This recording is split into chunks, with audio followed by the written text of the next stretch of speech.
The bell rang once, not loud, not urgent, just a slow, hollow sound that drifted across the frozen fields of Graveford Hollow, the kind of sound meant only for the dead. Villagers paused mid-step, doors opened, breath hung in the air. Everyone knew the rule. The bell never rang without a corpse to answer it. Yet no one had died. Not that night. Not that week. By morning, a grave had appeared beside St. Athelred's church. Fresh earth, untouched snow, and a wooden marker bearing a name carved by an unsteady hand. Elias Morrow. Elias stood among the crowd, alive, trembling, his heart pounding harder than the bell itself. He laughed at first until no one laughed back. Mothers pulled children close. Men crossed themselves. The bell had spoken, and the bell was never wrong. Old whispers returned, stories buried as deep as the bones beneath the church. Of a bell that didn't predict death but summoned it, of names called too early, of graves that waited. That night, Elias heard footsteps outside his door. Then the bell again, closer this time, heavier, as if ringing from inside his chest. His father finally told him the truth. Some souls escape death once, but nothing escapes it twice. As fog swallowed the village and fear turned neighbor against neighbor, Elias realized the grave was not a mistake. It was a correction, and somewhere beneath the church, a name was being prepared to replace his. Because in Graveford Hollow, the bell does not ask who will die. It decides who must. The village beneath the bell, winter 1603. The winter came early to Graveford Hollow, as it always did, creeping down from the moors like a patient thing that knew the paths by heart. By the first week of December, the sun no longer truly rose, only pale light filtered through a sky the color of old ash. Fog lay over the village from dawn to dusk, thick as wool, pressing against windows and door frames, softening the world into blurred shapes and muffled sounds. To outsiders, Graveford Hollow appeared abandoned, a forgotten scatter of timbered houses crouched beneath the weight of the hills. To those who lived there, it was something worse. It was watched. At the village's center stood St. Athelred's church, older than any living memory, older even than its own records claimed.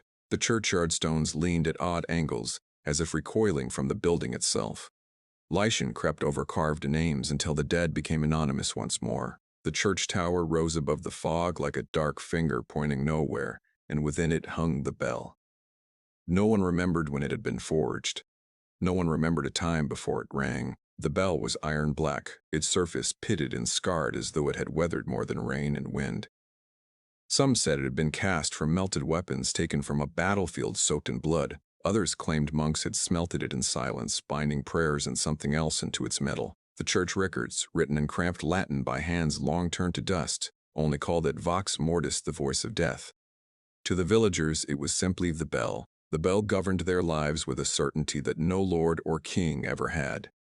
It rang for births, its tone high and trembling, as if announcing a soul's arrival with caution rather than joy. It rang for weddings, though even then the sound was restrained, measured, never celebratory. It rang to warn of fire or flood or sickness, and when it rang low and slow once, twice, sometimes 3 times, it rang for death. Never had it rung without cause. Old men swore oaths that the bell knew the dead before the dead knew themselves. Midwives crossed themselves when its sound drifted through open windows. Children were taught, before they learned letters, to count the rings and listen for the space between them. That silence, the villagers believed, was where fate settled. Graveford Hollow was not a place of easy faith. The Reformation had passed through England like a blade, cutting old beliefs from new ones, leaving wounds that never quite healed. Officially, the villagers prayed as the crown commanded. Unofficially, they whispered to saints whose names had been scraped from stone, left bread at the edge of the forest, and avoided the churchyard after dusk. Because the bell listened. On the coldest night of the year, the night when frost split wood and breath turned brittle in the lungs, the bell rang. Only once. It was near midnight when the sound emerged, low and deliberate, rolling outward through the fog like a summons. The note did not fade quickly, as bells usually do. It lingered, vibrating in the bones of the village, pressing against ears and hearts alike. One ring. No more. In the cottage nearest the churchyard, Agnes Wicklow woke with a sharp cry, clutching her chest. Her husband sat upright beside her, already pale, already listening. Down the lane, a shepherd rose from his bed and stood barefoot on frozen stone, certain he had heard something that should not have been heard. In the tavern, where embers still glowed beneath the hearth, a drunk crossed himself and whispered a name he had not spoken in 20 years. Then came the silence. No second ring followed. No third. The bell did not correct itself. It had spoken and stopped. By unspoken agreement, no one left their homes that night. Doors remained bolted. Shutters stayed closed. Candles burned low. The villagers lay awake, counting heartbeats, waiting for the inevitable scream or knock or cry that would explain the sound. None came. Morning arrived reluctantly.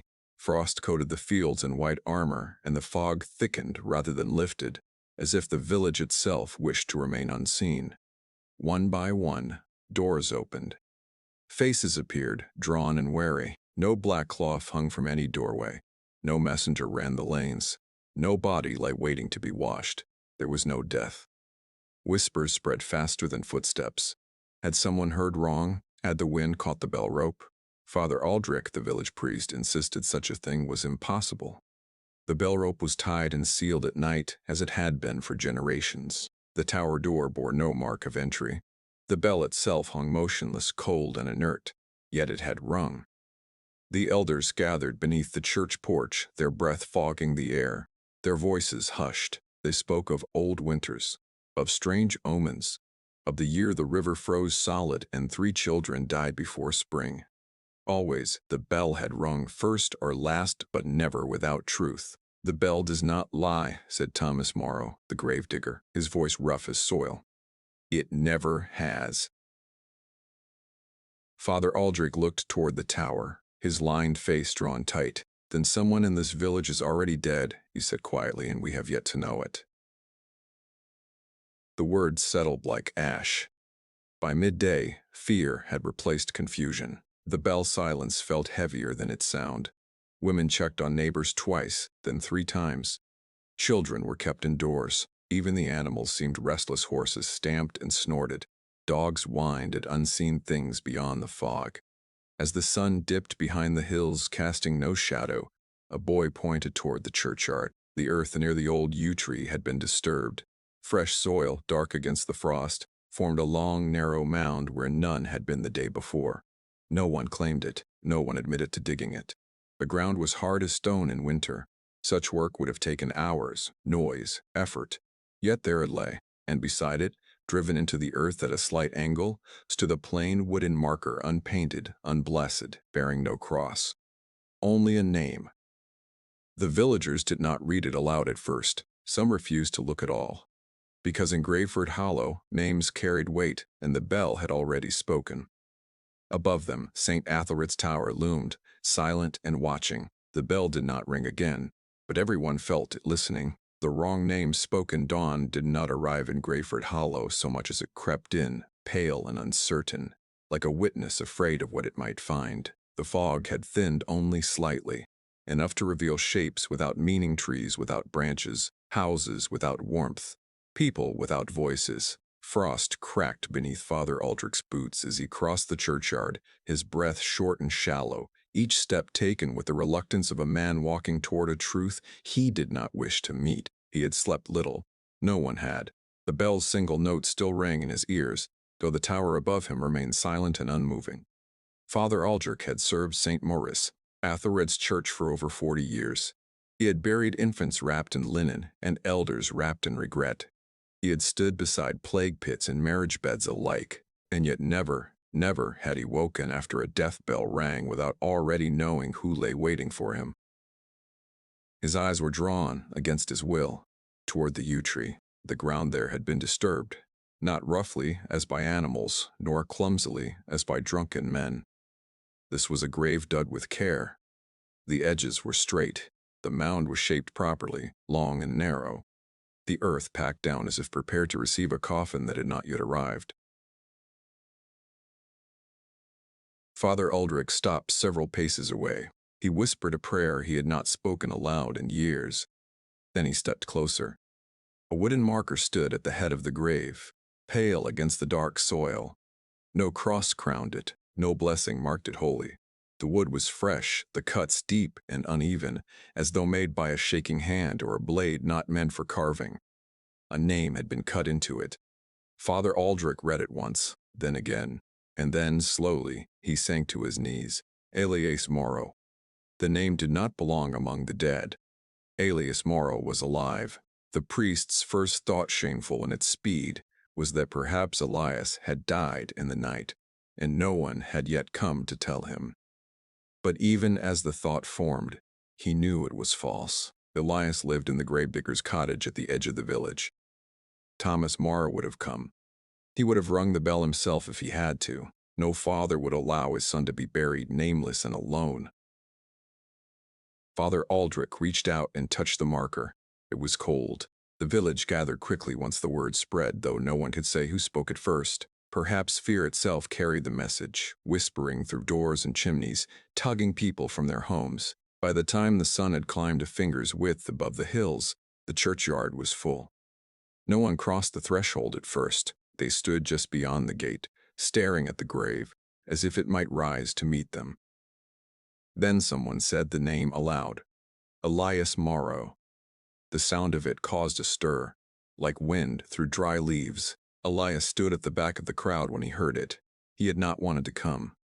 His father had insisted, his face gray and tight, his hand gripping Elias's arm with more force than necessary. Elias had woken with a strange heaviness in his chest, a sense that the air itself resisted him.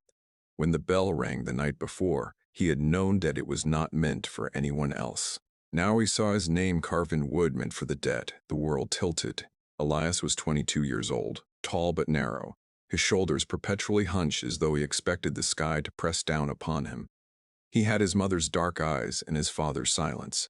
The villagers knew him as a quiet boy who kept to himself, who helped dig graves but never lingered near the living.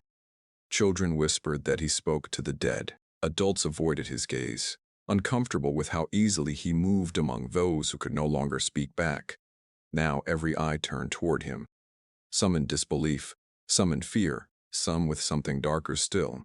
"It's his name," a woman whispered, her voice breaking. "There's no mistaking it." "But he's standing right there," another replied, though there was no comfort in the words. Father Aldrich raised his hands for silence, but the murmur did not die easily. The bell had rung. A grave had appeared. A name had been written. In Graveford Hollow, such things did not happen without meaning. Thomas Morrow pushed through the crowd, dragging Elias forward despite his resistance.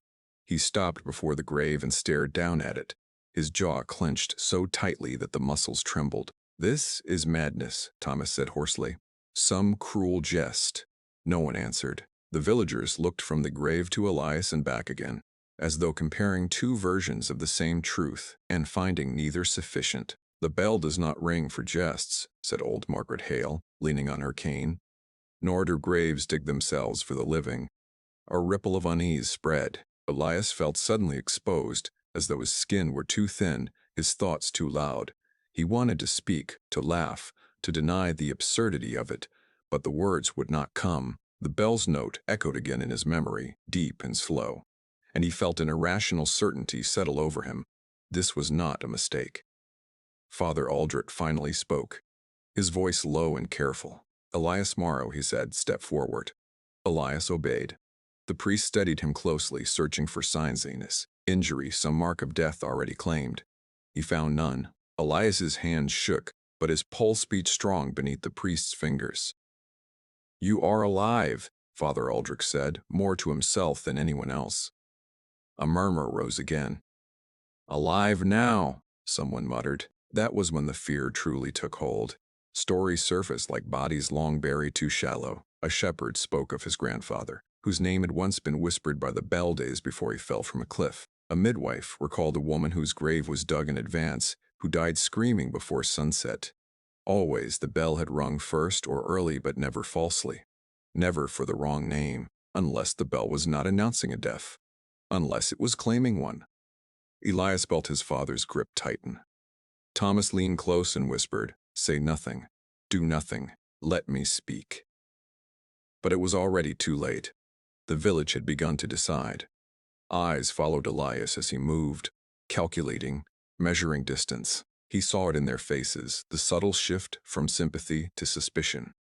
If the bell rang for him and he continued to breathe, then something was wrong with him, or worse with the village. By noon, no one would sell to the Morrows. By evening, children were forbidden from going near the gravedigger's cottage. By nightfall, the name Elias Morrow was spoken only in murmurs, as though it carried contagion. Elias did not leave his home that night. He sat by the hearth, staring into embers that refused to warm him. His father paced like a caged animal, muttering prayers and curses in equal measure. Outside, the wind stirred the trees, and Elias thought he heard the faintest echo of metal on metal, though the bell remained silent. "What if they're right?" Elias asked quietly. Thomas stopped pacing. "Don't say that. What if the bell knows something I don't?" His father crossed the room in 2 strides and seized his shoulders. "You are alive," he said fiercely. "You breathe. You bleed. Bells do not decide such things." Elias nodded, but doubt gnawed at him. He dreamed of earth pressing down on his chest, of his own name whispered from beneath the ground. The next morning the grave remained. No one touched it. No one filled it in. It waited, patient and accusing. Father Aldrich ordered prayers said for clarity, though he avoided naming the cause. Elias was not mentioned in church that day, but everyone knew who the silence was for. When the congregation sang, their voices were thin and uncertain, as if afraid the bell might answer them. By the 3rd day, sickness took a goat. By the 4th, a child fell ill with fever. Whispers grew sharper. This began when the bell rang. And it rang for him. On the 5th night, Elias heard footsteps outside his window. He did not look. He did not sleep. Because deep down, beneath fear and reason and hope alike, Elias Morrow understood what the village would not yet say aloud. The bell had spoken his name. And the bell was patient, a bell that predicts death. The stories did not return all at once.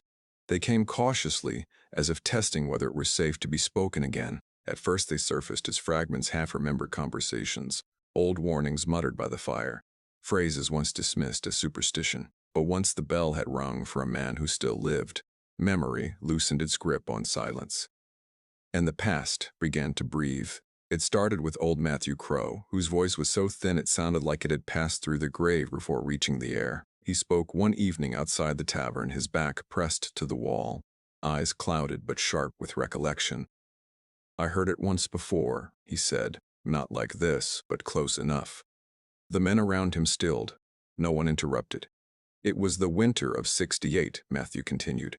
"Cold as this one. Colder, maybe. The bell rang once. Just once. No body. No mourning cloth. 3 days later, little Anne Fletcher drowned in the mill stream. Slipped on ice. The bell had called her early." A silence followed, thick and heavy. Someone laughed nervously. "Coincidence." Matthew shook his head. "You can call it what you like." But the bell had already spoken her name. Others began to remember. A woman recalled the summer fever the year flies blackened the air and sickness crept from house to house. The bell rang at dawn for Martha Ellenwood, who was still baking bread at the time. By sunset she was coughing blood. By morning she was gone. Another spoke of a man crushed by falling stone, his grave dug 2 days before the accident because the bell wouldn't stop ringing in my dreams. Each story sharpened the edge of fear. What had once been rare now felt inevitable. And always the bell had been right. Elias heard these stories as if from underwater. He passed through the village like a shadow, catching fragments of conversation that broke off when he drew near. His name was spoken when he was absent, avoided when he was present. He felt himself becoming something other than a man and omen, a sign, a walking question that no one wished to answer. He tried to speak reason into the air. "It's a bell," he said once, his voice shaking as he addressed a small knot of villagers. "Iron and rope. It cannot know anything. It rang before. Yes, but people die every day. You remember the bell because you fear it, not because it decides." No one met his eyes. A mother pulled her child closer, as though Elias's breath alone might carry sickness. A former friend, Jonah Pike, shifted uncomfortably and said nothing. Jonah had grown up beside Elias, shared apples stolen from orchards, secrets whispered over open graves while their fathers worked. Now Jonah would not look at him. Fear had redrawn the boundaries of the village. Father Aldrich attempted to calm the growing unease. He preached sermons on chance and providence, on the dangers of seeing meaning where none was meant.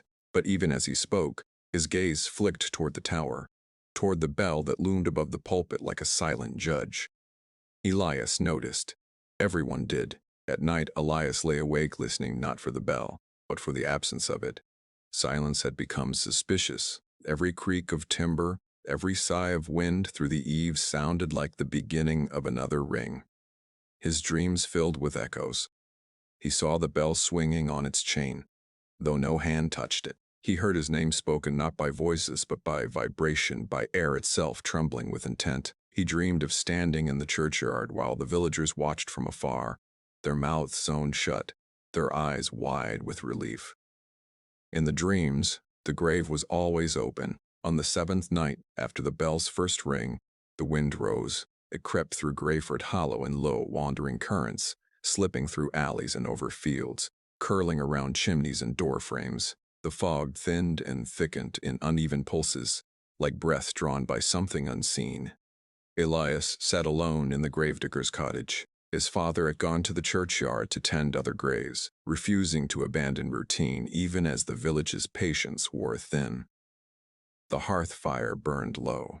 Shadows crowded the corners of the room. Then Elias heard it.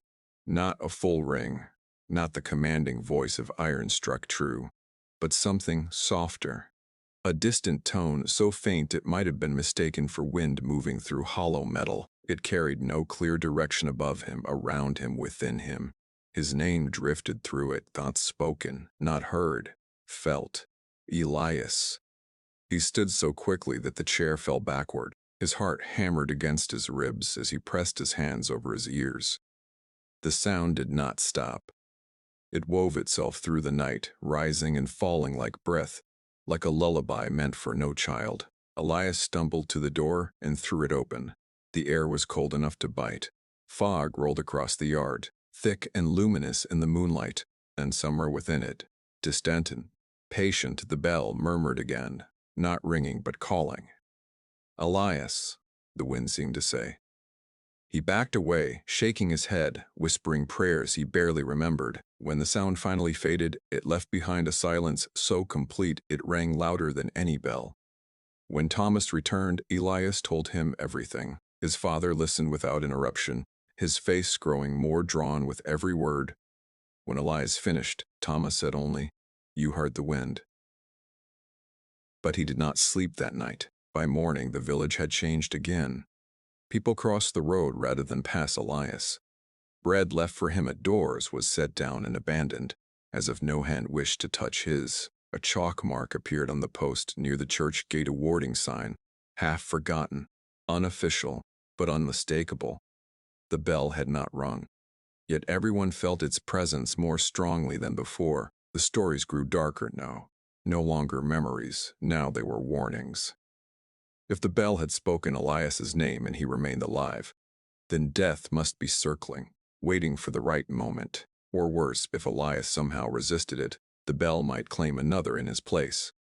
Fear turned outward, then inward. Elias felt it pressing on him from all sides, a tightening net of expectation and dread. He began to wonder, not for the first time, whether the village would accept his death more easily than his continued life. And in the tower above them all, the bell waited, silent, certain. The gravedigger's secret, Elias Morrow, had spent his life digging truths back into the ground. He had lowered fathers and sons into the earth with the same steady hands. He had listened to prayers spoken sincerely and those uttered only because silence frightened the living more than words. He had learned long ago that some things were safer when buried deeply: bones, memories, names. But secrets, like corpses, did not always stay where they were placed. The night Elias heard the bell whisper his name, Thomas sat alone in the churchyard long after the lamps had gone dark. Frost coated the headstones like a second set of names, erasing and rewriting history in pale script. The yew tree loomed above him, ancient and patient, its roots twisting through graves older than the church itself. Thomas rested his shovel against a stone and stared at the ground. He knew what lay beneath. He had known for decades, and now the bell had forced his hand. When he returned to the cottage, Elias was still awake, seated at the table with his hands wrapped around a cold cup of tea. He looked up as his father entered, searching his face for denial, for comfort, for anything that would make sense of what was happening. Thomas closed the door and slid the bolt into place. "You were never meant to hear it like that," he said quietly. Elias frowned. "Hear what?" "The bell calling," Thomas replied. "Your name." The words landed heavily between them. Thomas removed his coat slowly, deliberately, as though each movement required permission. He hung it by the door, then sat opposite his son. For a long moment, he said nothing. Then, and last, he spoke. "The bell is not holy," Elias blinked. "It's a church bell. It hangs in a church," Thomas said. "That is not the same thing." He folded his hands together, knuckles scarred and thick with old calluses. "There are things in this village older than St. Athelred's prayers, older than the crown's laws, older than the words we use to excuse them." Elias felt a chill creep up his spine. "You're saying the bell was never meant to call people to God," Thomas said. "It was meant to call death." The confession did not come all at once.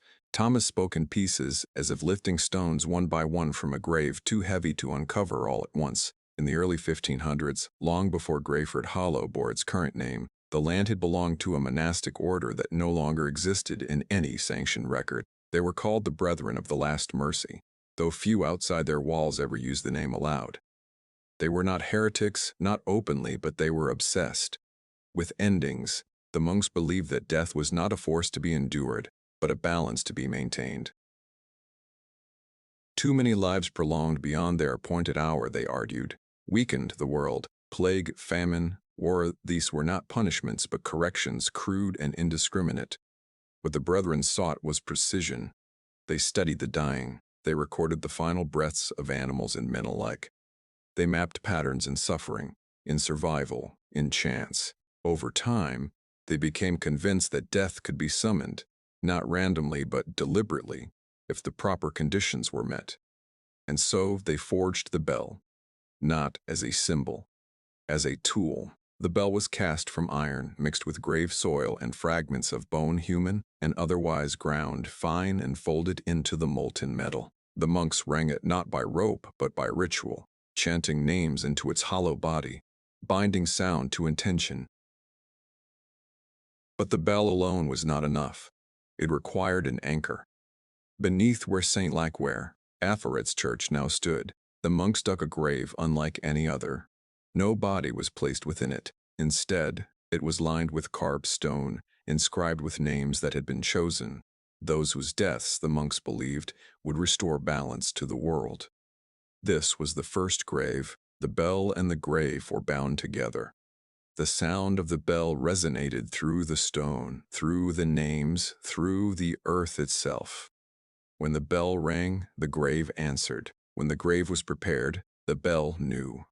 The Brethren believed the bell did not predict death. It corrected it. Elias listened in silence, his face pale. "This is madness," he whispered. Thomas nodded. "Yes." "Then why?" "Because it worked," Thomas said. The monks used the bell sparingly at first. A name spoken, a ring sounded, a death followed, always quietly, always within days. No visible wound, no divine spectacle, just a life ending at the precise moment the monks believed it should have. Word spread, as it always does. Lords sought their counsel. Villages begged them to ring the bell for enemies, for rivals, for the sick whose survival burdened families already starving. The monks refused most requests. They believed themselves stewards, not executioners. That restraint did not save them. When the crown turned against unlicensed religious orders, the Brethren were disbanded by force. Their records were burned, their graves desecrated. The bell should have been destroyed. It was not. The villagers, frightened by the idea of losing something that had kept them safe from plague and famine, or so they believed, dead the bell. They buried the ritual grave deeper. When the church was rebuilt under a new name, It was built directly atop the old foundations. The bell was rehung, but the knowledge of its true purpose was buried, passed only from gravedigger to gravedigger, from father to son. Thomas's father had told him on his deathbed, his voice barely strong enough to form the words. Thomas had sworn never to repeat them. The bell had rung only rarely in his lifetime and never falsely until now. Sometimes, Thomas said quietly, the bell rings not for who will die. Elias finished the sentence for him, but for who should have. Silence followed. Elias pushed back from the table, pacing the small room as if the walls pressed in. You're saying this village decided I was meant to die? No, Thomas said. I'm saying something older than the village decided. Then why am I still alive? Thomas closed his eyes. Because something interfered, he said. Or because the bell is no longer being used correctly. Or because you were never meant to hear it calling. He hesitated. There is one other possibility.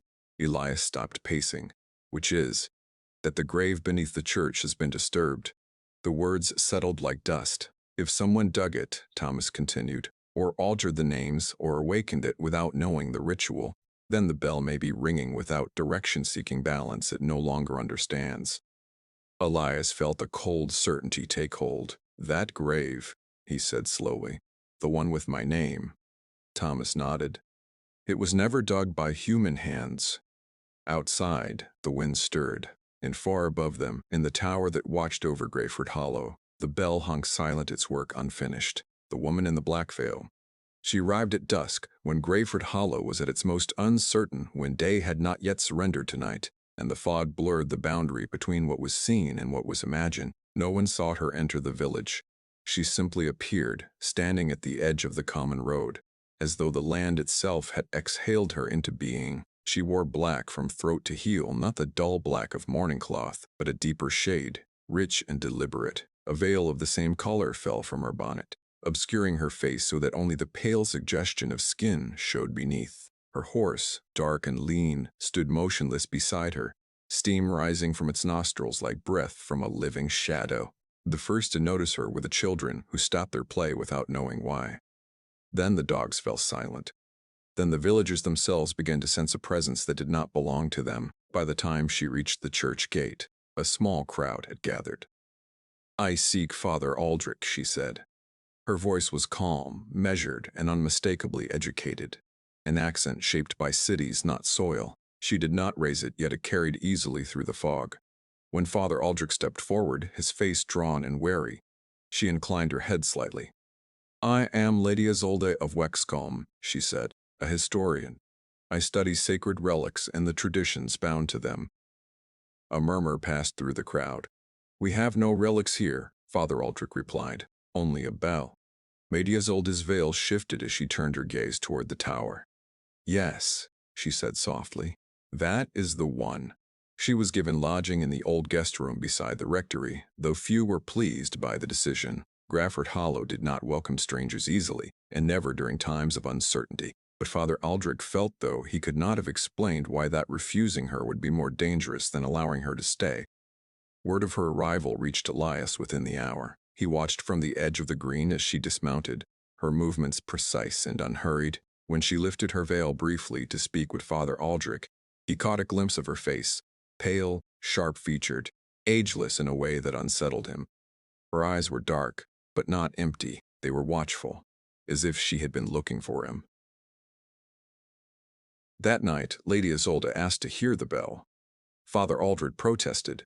The tower was locked, the bell rope sealed, but she did not ask to ring it, only to stand beneath it. After much hesitation, he agreed. Elias followed at a distance, compelled by a pull he did not understand. The tower smelled of old stone and iron. When they reached the bell chamber, Lady Isolde removed her veil fully for the first time. She looked up at the bell, not with fear, but with recognition. It has waited longer than most, she said. Father Aldrich folded his hands. Waited for what? For balance, she replied. She told them then, not as a tale, but as a fact. The bell, she explained, was part of a rare and dangerous class of relics, bound instruments, objects created not to symbolize divine will, but to enforce a cosmic accounting. Life and death, she said, were not infinite forces. They were measured, exchanged, corrected. When death is cheated, Lady Isolde said, something else must pay. Elias felt his chest tighten. She turned to him. You survived an illness as a child, she said. It was not a question. Elias swallowed. I had a fever. My mother said. She said you were given up for dead, Lady Isolde continued gently, that your breathing stopped, that your body cooled. Thomas, standing behind them, stiffened. How do you know this? He demanded. Lady Isolde looked at him. Because the bell knew. She explained that such bells did not forget. When a life that should have ended continued instead, the imbalance remained, sometimes for years, sometimes for generations. The bell waited, patient and exacting, until the account could be settled. Most do not live long enough for the debt to come due, she said. You did. Elias's voice trembled. So it rang for me because I borrowed time? Yes, Lady Isolde said. And time has asked for its return.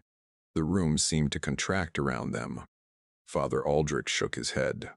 This is superstition layered upon fear. Lady Isolde met his gaze. No, superstition is believing the bell predicts death. The truth is worse. She stepped closer to Elias, lowering her voice. The bell does not foresee the future. It remembers the past.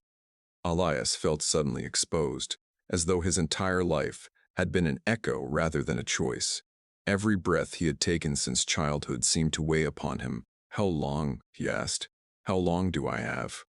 Lady Isolde hesitated. That, she said carefully, depends on whether the balance can be restored another way.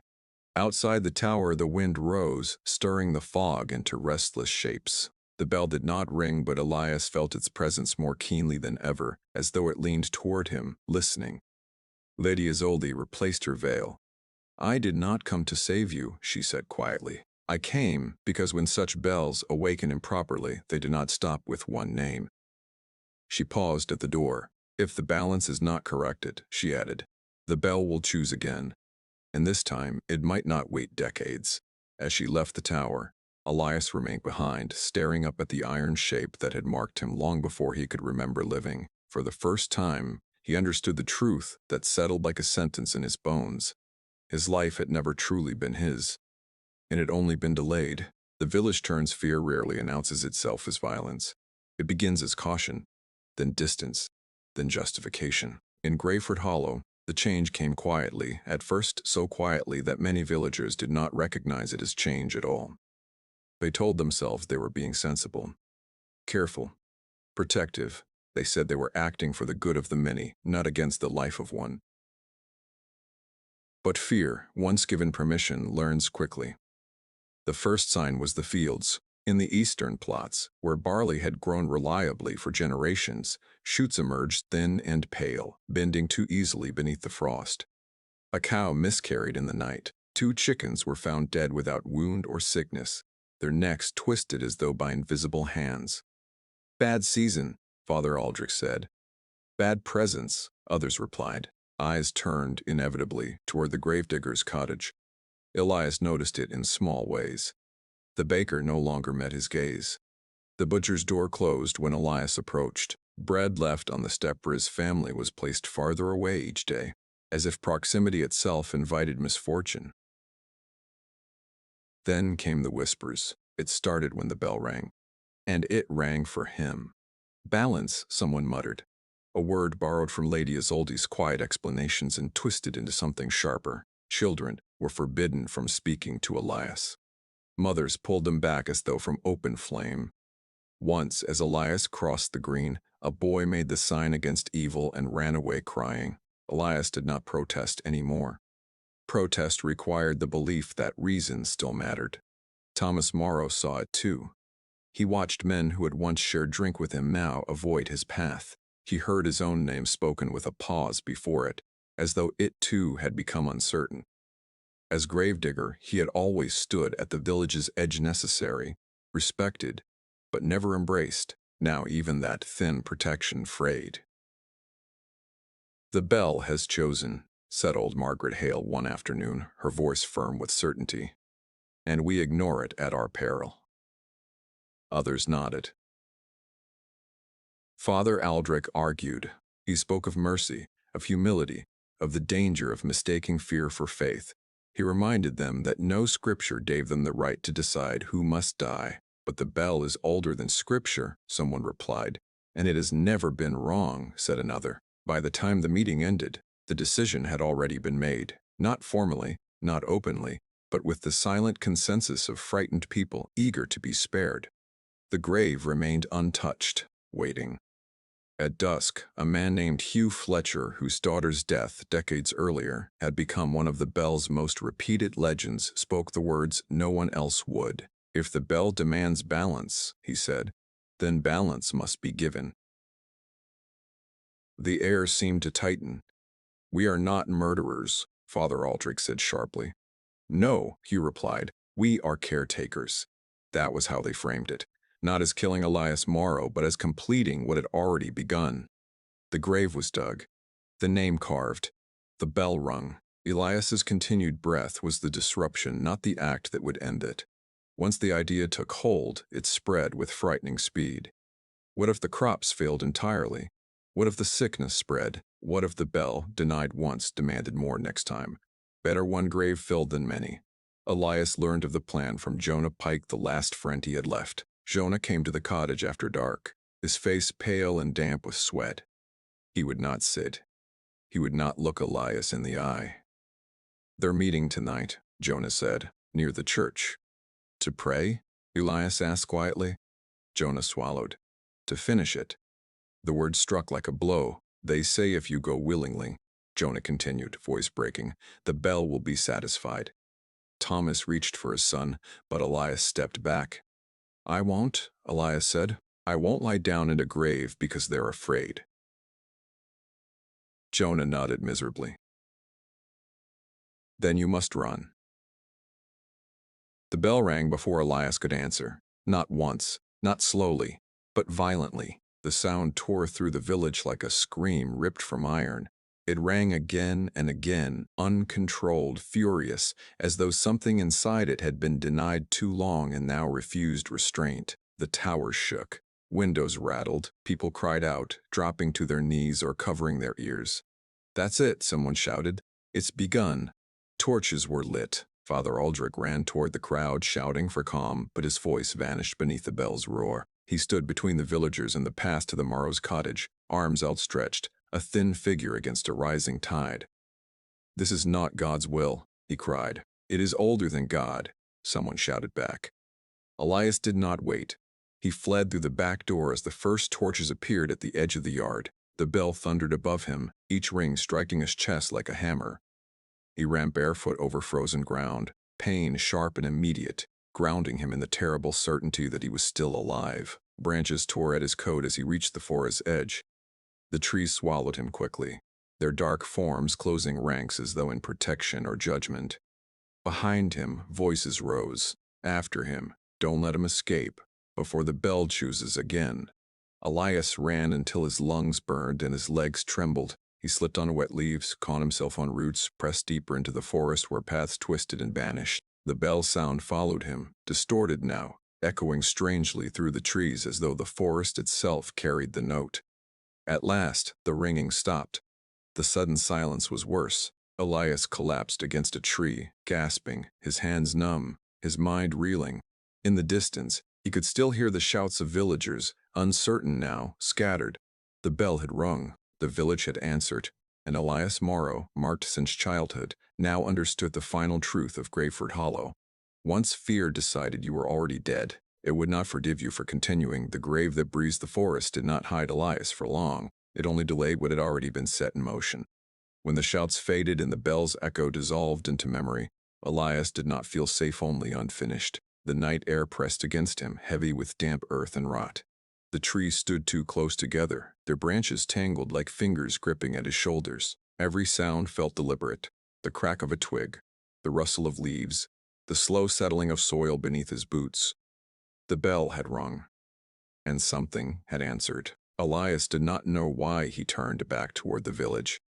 Perhaps it was instinct, or perhaps the same force that had carried him this far now pulled him in another direction. The thought lodged in his mind with growing certainty, Running would not end this. The bell did not chase bodies, it followed names. By the time he reached the outskirts of Graveford Hollow again, the torches had gone out. The village lay unnaturally still, as if ashamed of its own fury. Fog crept low across the ground, thicker near the churchyard, where it pooled like breath held too long. Elias moved quietly, skirting fences and stone walls, keeping to shadow. The church loomed ahead, its tower dark and watchful. The bell no longer rang, but he felt it nonetheless. A pressure behind his eyes, a vibration beneath his feet. The church door stood ajar. That alone chilled him more than the cold. Inside, the air was stale and sharp with old incense and damp stone. Moonlight filtered through narrow windows, illuminating dust motes that drifted like ash. The pews stood empty, their wood scarred by generations of restless hands. Elias crossed the nave slowly, each step echoing too loudly. He did not know what he expected to find, answers, perhaps, or proof that he had lost his reason entirely. But something beneath the church called to him, pulling his attention downward, toward the place where earth and memory pressed together. The altar stone was slightly misaligned. It was a thing most would never notice, hidden beneath cloth and ritual. But Elias saw it immediately. The bell's presence sharpened his senses, made patterns rise where none should have existed. He pushed against the stone, expecting resistance. Instead, it shifted. A narrow stairway yawned open beneath it, exhaling air that smelled of old graves and damp iron. Elias hesitated only a moment before descending. The steps spiraled downward, uneven and worn smooth by centuries of use. The walls bore marking symbols carved hastily, some scratched over, others deepened again and again as though to reinforce their meaning. Elias brushed his fingers across them and felt a faint vibration beneath the stone. The bell was here, not above him. Around him. The stair ended in a low chamber supported by thick pillars of rough-hewn stone. The air was warmer here, strangely so, and heavy with the scent of decay, and something else, something metallic, almost alive. At the center lay the grave. Not a coffin, not a pit, a stone basin sunk into the floor, its edges carved with names. Hundreds of names. Some were deeply etched, their letters sharp and deliberate.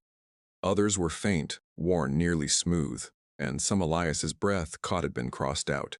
The stone itself seemed to pulse faintly, rising and falling as though breathing.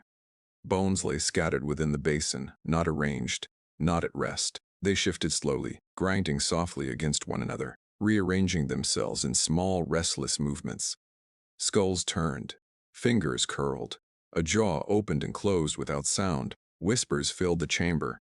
Not voices exactly, more like echoes of intention, fragments of syllables that never fully formed words. Elias could not understand them, but he felt their meaning press against him like cold hands. Names. They were speaking names. Elias staggered back, his heart pounding. "This isn't real," he whispered. The stone answered. A low vibration rippled through the chamber, and the whispers sharpened. Elias felt a sudden, sickening clarity wash over him. The truth rose in his mind, not as a thought, but as recognition, something he had always known and only now remembered. This was the first grave, the one Thomas had spoken of. The anchor, the bell was bound to this place, its sound woven through these stones, through these bones, through the names carved here. The bell did not ring because death had come. It rang because death was being rearranged. Elias stepped closer, compelled despite himself. His name was there. Elias Morrow. It had been carved recently, the grooves sharp and raw. Beneath it, another name lay faintly visible, crossed out with deep, violent lines. A name Elias did not recognize. Understanding struck him like a blow. The bell did not predict death. It did not warn. It edited. When a life escaped its appointed end, when illness failed, when fate faltered, the bell recorded the error. The name was added.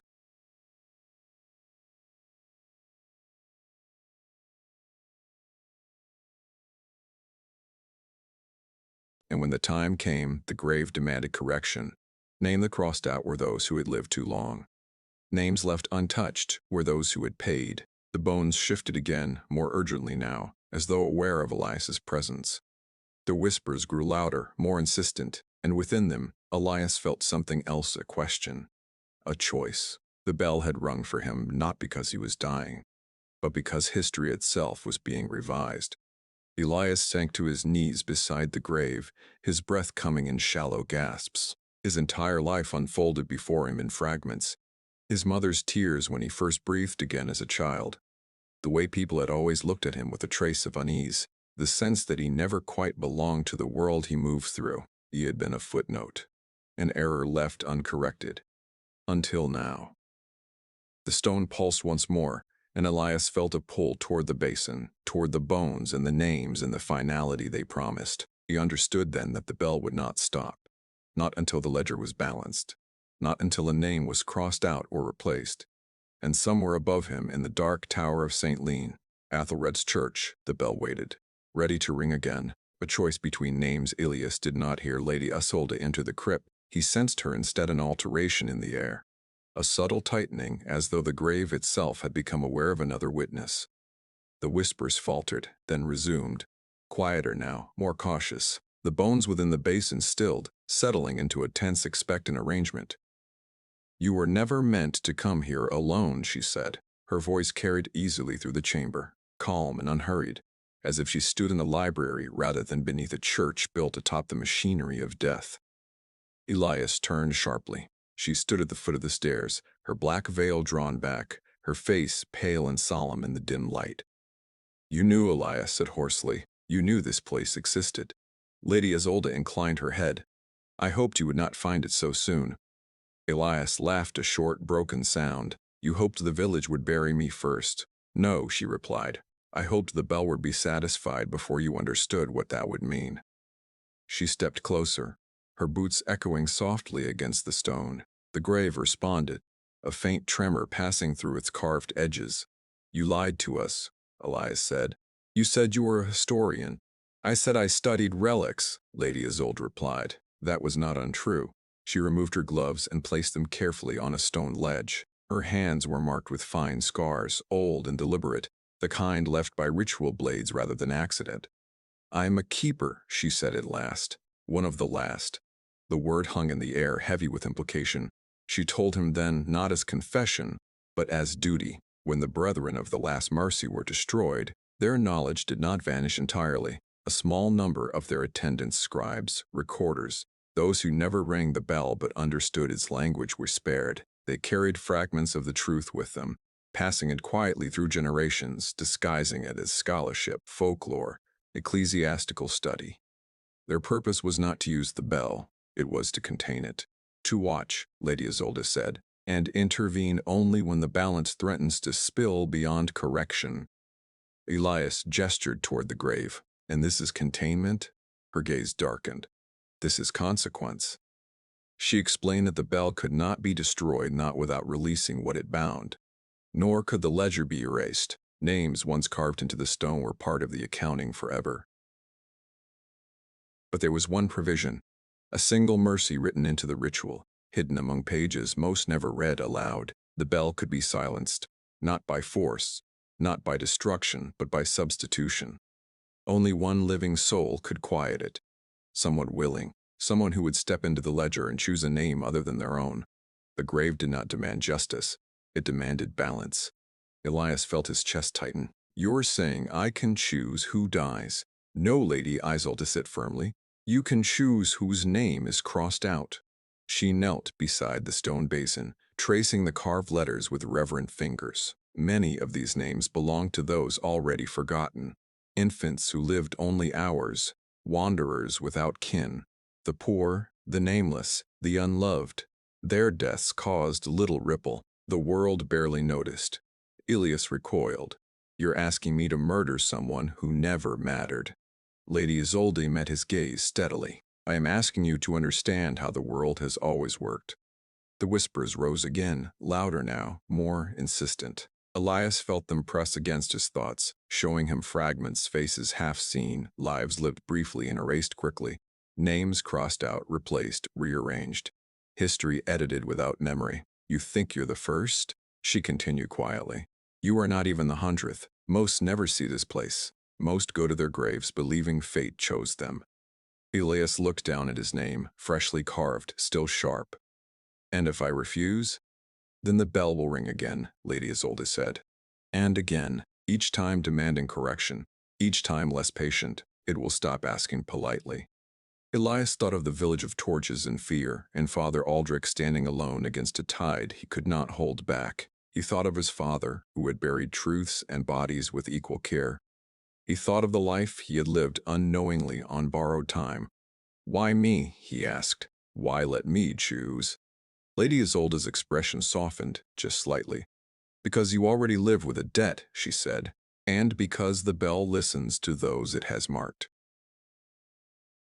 She reached into her cloak and withdrew a small knife, its blade dull with age but etched with symbols matching those on the walls. "This blade cannot kill," she said.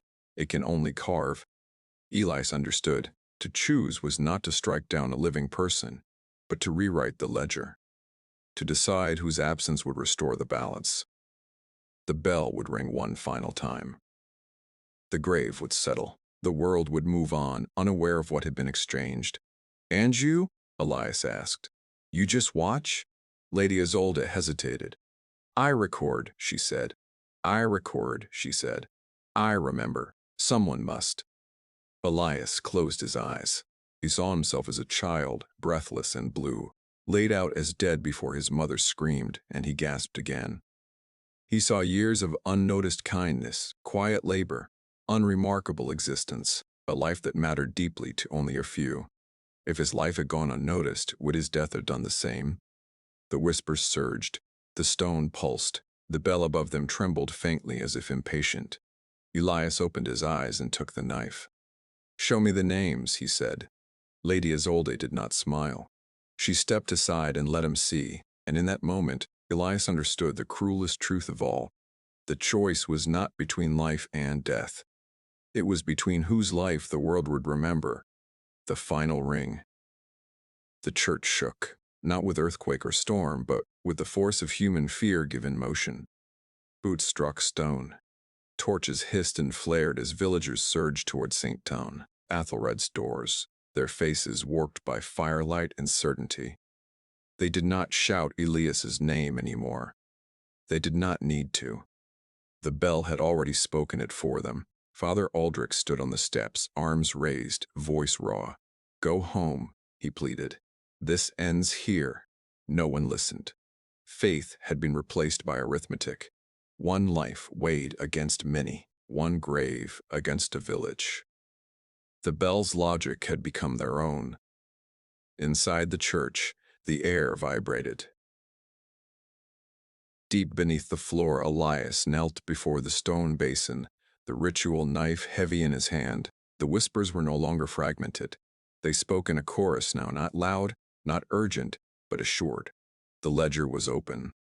The balance awaited its final correction. Lady Isolde stood behind him, silent. "Once you carve," she said quietly, "there is no reversal." Elias nodded. His hands no longer trembled. He had seen the names, hundreds of them, some etched deep with care, others scratched hastily as though guilt had hurried the hand. Names of infants who never learned to speak, laborers buried without markers, women recorded only once in death. And then there were the crossed-out names, lives erased not by forgetting, but by decision. Elias understood now what the bell truly was, not a judge, not an executioner, but an editor. It did not hate, it did not mourn, it simply corrected the narrative of the world, trimming excess where balance demanded it. Above them the bell rang. Once, not violent, not furious, clear, final. The sound poured down through stone and bone, into the crypt, into Elias's chest. It was not a summons this time. It was acknowledgement. The villagers froze mid-step. Some dropped their torches. Others fell to their knees without knowing why. The bell's voice carried something new strain, as if the metal itself resisted the act it was completing. Father Aldrich wept openly. Elias lowered the knife to the stone. The name he chose was not unfamiliar. It was old, faded, nearly worn smooth by time. A name that had been crossed out once before, a name returned to the ledger because no one else would remember it. As the blade touched stone, the whispers fell silent. The crypt held its breath. Elias carved slowly, deliberately, each letter cut with care. Not in anger, not in fear, but with the quiet gravity of someone finally standing where they belonged. The stone resisted him. It did not want the name rewritten. Elias pressed harder. The bell screamed, not rang screamed. The sound tore upward through the tower, through iron and air alike. Cracks spidered across the bell's surface, glowing faintly as though heat burned within the metal. The villagers clutched their ears, crying out as the sound broke, fractured, faltered. Then silence. Not absence. Completion. The bell split down its side with a sound like bone breaking. A shard of iron fell from the tower and shattered on the church floor. The remaining metal sagged, dull and lifeless. The fog lifted, not gradually, but as if drawn away by unseen hands. The sky cleared. The air lightened. Somewhere in the distance, a bird called, confused, tentative, alive. Below, the crypt collapsed. The stone basin cracked and folded inward, the names crumbling into dust, the bones within stilled at last, settling into final rest. The ledger closed. Elias felt it immediately. The pressure behind his eyes vanished.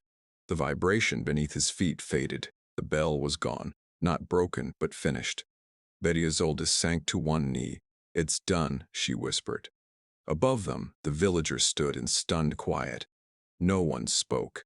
No one moved. The grave in the churchyard collapsed into itself, leaving only disturbed earth where certainty had once stood. Father Aldrich crossed himself. For the first time in over a century, St. Naun, Athered's church stood without a voice of death. And Elias Morrow borrowed, chosen rose slowly to his feet, feeling something unfamiliar settle over him. Not relief, not triumph, but peace earned at a cost no one else would ever know. The grave remembered by morning. Elias Morrow was gone. No blood stained the church stones. No body lay beneath the collapsed earth of the crypt. No tracks led away from Graveford Hollow, though the snow had been fresh enough to preserve even a fox's passing. It was as if the village had exhaled him along with the fog, and the world had sealed itself behind him. People searched, at first. Father Aldrich ordered the church opened at dawn. Men descended into the broken undercroft with ropes and lanterns, expecting to find ruin or rot or some final sign of sacrifice. They found only dust, fallen stone, and silence so complete it unnerved them more than any scream could have. The bell tower was worse. The bell still hung there, split and useless. Its great iron body cracked like a skull struck cleanly down the center. No one dared touch it. No one dared remove it. It remained suspended, mute, as if in penance. By midday, the searching slowed. By dusk, it stopped. Graveford Hollow had always been a village that accepted endings without answers. Crops failed, children died. Storms came without reason. Elias's disappearance joined that quiet ledger of things people learned not to ask too much about. Stories replaced facts. Some said Elias died beneath a church, consumed when the crypt collapsed. His body reduced to dust along with the bones of the ledger. They said his name vanished with the others, erased so completely that even memory could not hold him. Others claimed he fled, that when the bell cracked, its power lashed out one final time, tearing him free from the village that had marked him. These storytellers swore he was seen years later on distant roads, unchanged by age, listening always for sounds no one else could hear. And then there were the whispers no one spoke aloud, that Elias had not escaped, that he had not died, that he had taken her place. Lady Isolde did not remain in Graveford Hollow. She left before the second night fell, her boots the last to disturb the frost near the church. Father Aldrich watched her go but did not ask where she was bound. He suspected the truth would not comfort him. The villagers noticed small changes over the following weeks. Deaths still came but without warning. No bell marked them. No sound prepared the living. Grief returned to its proper place, sudden, personal, unannounced. Some found this unbearable. Others called it mercy. Children were born without the bell's blessing. Weddings passed in silence. The iron voice that had governed their lives for generations was gone, and with it the illusion that death followed rules anyone could understand. The grave beside the churchyard was filled in and leveled. No marker replaced it. Grass grew thinly over the disturbed soil, as though the earth itself hesitated to claim it. And yet, on certain nights, when the air lay still and the moon hung low, villagers swore they heard something near St. Athelred's church. Not a ring, not truly a vibration, faint and distant, like metal, touched but not struck, like a sound remembered rather than made. Those who stood closest described it differently. Some said it came from beneath their feet, others from the tower. A few claimed it came from inside their own chests, echoing softly against the ribs. Father Aldrich heard it once. He was old by then, his hands unsteady as he locked the church doors against a winter wind. For a moment, just a moment, he thought he heard Elias's voice woven into the sound, not calling, not warning, but listening. As if something patient remained, as if death itself, deprived of its instrument, had not gone away. Only learned to wait. No one ever rebuilt the bell. No smith would take the commission. No priest would bless the work. The cracked iron remained rusting slowly, a monument not to holiness but to restraint. And though the people of Graveford Hollow learned to live without the bell, they never forgot what it had taught them, that fate can be rewritten, that balance demands payment, and that sometimes the most terrible thing is not dying, but being remembered as the one who chose who did. Long after Elias Morrow's name faded from spoken history, long after even Lady Isolde's order passed into rumor, one truth remained unchanged. The bell of St. Athelred never rang again for the wrong grave. But the world never fully forgot the sound, and on nights when the silence feels too deliberate, it is wise to listen carefully, because some reckonings do not end, they only fall quiet.